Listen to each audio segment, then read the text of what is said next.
and welcome back to my channel. I hope you are having a wonderful day. If you enjoy my content, don't forget to comment, like, and subscribe. In today's video, we are going to do the review for Kiera Cass, The One. The One is the third book in the selection series, and if you have been keeping up my videos, I have a whole selection playlist that covers a deep dive one and a review of book 2. So we are on 3, and all I have to say about this book is a lot of things go down. We find out who Prince Maxon chooses. There's a lot of attacks on the palace, and some characters are no longer with us. So there was a lot of dramatic things that happened in the book. But let me read you the back of the back of the book. Says the time has come for one winner to be crowned. When she was chosen to compete in the selection, America never dreamed she would find herself anywhere close to the crown or to Prince Maxon's heart. But as the competition ends, as the end of the competition approaches and threat outside the palace walls grow more vigorous, America realizes just how much she stands and how hard she'll have to fight for the future she wants. Now, if you like a good love triangle, and if you're keeping up love triangle 1 for the selection, in the 1, the love triangle, America, Aspen, and America, and Prince Maxon come head. Because only one girl can win Prince Maxon's heart, so we are down to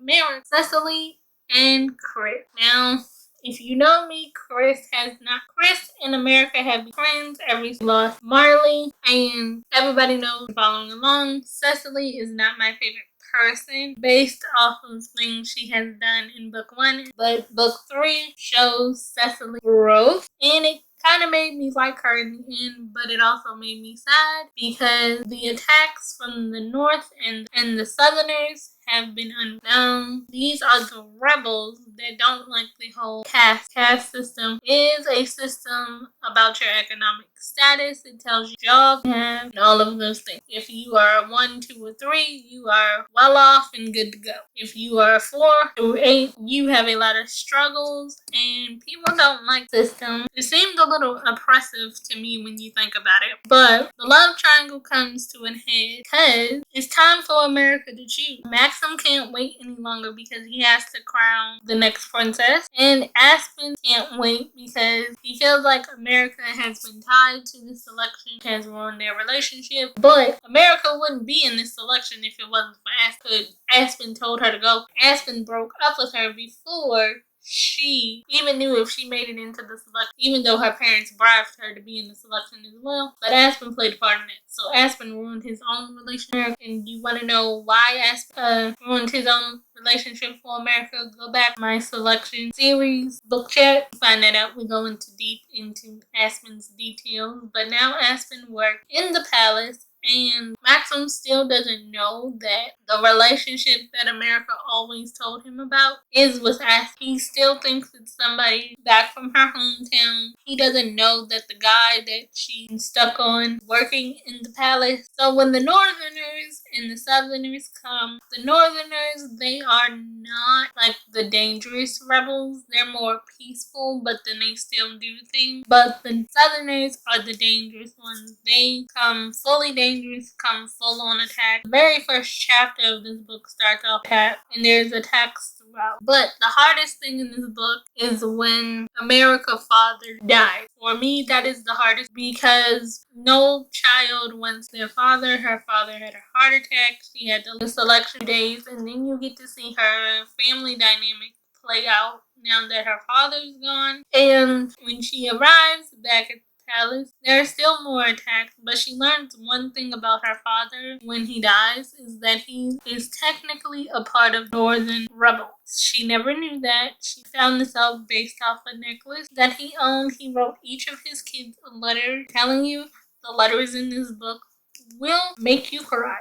Not only the letters from America's father to all his children and his wife, but the letters that Prince Maxon wrote to America while she was away handling her dad's funeral, which he did offered to go with her to the funeral and be there for her grieving process, but Maxon's father said no. And then we get to Chris. We also find out that Chris is a part of the Northern Rebels, and that was the only time that she entered the selection. She really didn't come to fight Prince Max, even though she made it look bad. But she finds that out because America recognizes her same necklace that her father wore in his letter. So she wants to go tell Maxon this, but the only reason she wants to do this is because she ruined her chance with Prince Maxon, because her and Aspen got caught, and Max like, I can't do this anymore. I've tried to love and lying to the guy that you told me you were in love with and wanted to leave, or has been in the palace all the time. As we've grown all this closer, have you messing with him the whole time? He always felt like America, her distance or keeping him at a distance, couldn't put his finger on it. But when he saw them snuggled up outside her room, he lost it, and he had every right. Because if you would have just been honest with him from the beginning, there wouldn't have been such a big blow-up debacle about the whole situation. So then he tells America, I'm not choosing you, I'm choosing Chris. But he was coming to propose to America. And then Chris is standing there like, how could you do this? I want to be with him, and she was happy about that. But before they could even announce who he was choosing, he was going to choose Chris, because America lied to him about Aspen and found them together. But they were only really saying their goodbyes because Aspen is now in love with her maid, Lucy. And then they realized they couldn't be together after they met the Northerner that actually came to the palace. There's a big detail about that. But the Northerners did come to talk to Prince Max specifically and said, we'll do anything to help get to the end and all of those things. You'll have to read more about that in the book. But when they come to being announced as the one, there's a big attack palace, but this time it's the Southerners. Now the Southerners are the dangerous ones. They don't care who they hurt in the home. So it takes over the palace, and America is trying to fight her way. Aspen's trying to get her to safety, but then Maxon's like, get her to safety, don't worry about me or whatever. But then Maxon gets shot, and she's like, no, I love you. And they kiss and all that, and they decide they love each other and gonna be together. And then he's like, take her to safety now, I'll be okay. And she was like, I'm not leaving him. It's like a whole love scene, tragic, beautiful scene. I really want this to be a TV show series or some kind of movie, because the one needs to be a movie. But I did hear that the selection is possibly turning the next series. I really hope that happens. But after the whole attack, America finally wakes up. What happened to her attack with Maxon, and she sees him, what happened to him, because she don't know if he lived or died after he got shot. But then she sees Aspen in the infirmary, and she was like, where is Maxon? And he was like, oh, the king. So the attack was more tragic because both of Max's parents died.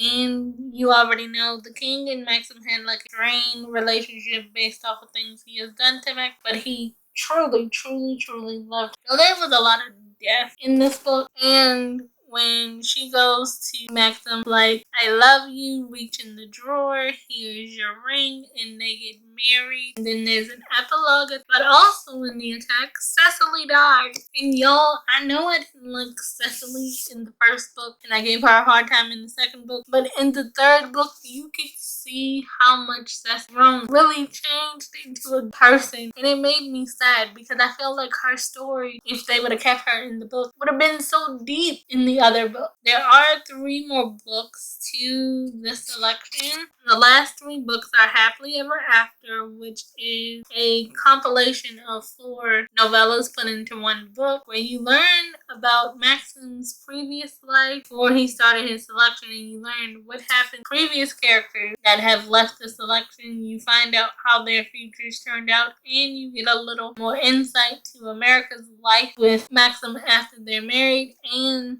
Aspen's life, Lucy is America's mate. And you find out what happens to Marley. And then after that, we have the heir in the last book in the Select Crown. So we have 3 more books left series. I am enjoying the series. I will be ranking 3 books I read in August in my TBR wrap up, which is the next video you will see after the video comes out. If you want to know what I am reading currently a book by Colleen Hoover. You know I've read 3 books by her before, but now I'm reading already. And if you have not seen my book of the month choice video, that was the previous video I've done. Go check that out if you want to know what I was month. And guys, that completes the video.